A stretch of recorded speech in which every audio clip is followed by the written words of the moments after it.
kërkesa urrëzuar, sepse janë bërë presione publike. Presioni publik, siç do shikoni dhe atje në ato argumentet e mia, presioni publik është tentativë vjedhje. Nuk merren parat me presion publik.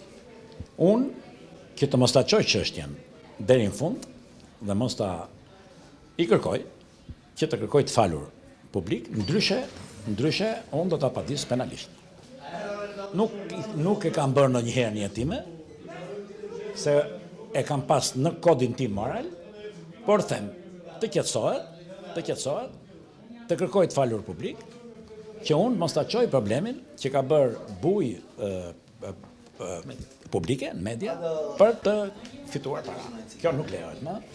Unë vazhdoj veprëndërinë time. Ky njeri i lindur, i shturur, që ka ngrënë dru, që neti 16 vjet në burg dhe duhet të ishte aty, të kërkoj u falje ty.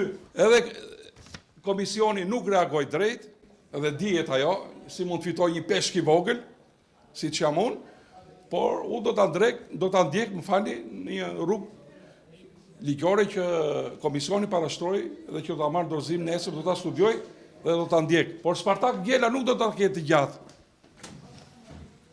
Se fitoi duelin me mua, po ka dhe të tjera në vazhdim.